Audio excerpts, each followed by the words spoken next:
جی ناظرین، اس وقت ہم شالمی میں موجود ہیں. مجاہد مقصود بٹ جو کہ انجمن تاجران لاہور کے صدر ہیں وہ ہمارے ساتھ موجود ہیں. آئیے ان سے جانتے ہیں کہ پی ٹی آئی نے کل کا جو احتجاج اور دھرنے کا پروگرام مؤخر کیا ہے اس حوالے سے وہ کیا کہیں گے. بسم اللہ الرحمن الرحیم. جیسا کہ آج جو ہے عمران خان صاحب نے یہ جو 2 نومبر کا احتجاج یہ مؤخر کیا ہے، اس سے انہوں نے تاجروں کو اور پوری عوام کو ایک جو ہے بڑی مشکل سے اور آزمائش سے بچا لیا ہے. کیونکہ جو حالات ہم 2 دن سے دیکھ رہے ہیں، جو سرحد سے آتے ہوئے قافلے کے ساتھ ہو رہے تھے اور یہاں بھی پکڑ دھکڑ ہو رہی تھی، تو اس سے بڑی بے چینی ایک پھیلی ہوئی تھی.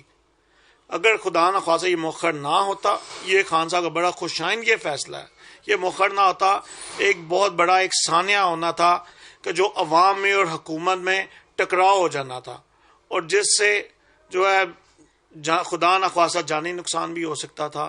جیسا کہ وہاں شیلنگ میں پنڈی میں شیلنگ ہوئی تو وہاں ایک بچے کا جو ہے کہ موت واقع ہوئی، اور درجنوں گاڑیاں جو ہے نظر آتش کی گئیں. اور ہمارا فرض ہے کہ ہم حکومت کی اور جو ہے اپنی انتظامیہ کا احترام کریں، کہ نہ کہ ان سے خانہ جنگی کا کوئی ایسا معاملہ طے کریں کہ جو ہمارے لیے نقصان دہ ثابت ہو. تو انشاءاللہ میں اپنی عدلیہ سے، جس سے ہر پاکستانی مطمئن ہے کہ یہ آزاد عدلیہ ہے، انشاءاللہ کہ عدلیہ جو فیصلہ کرے گی خان صاحب کو وہ بھی ماننا چاہیے.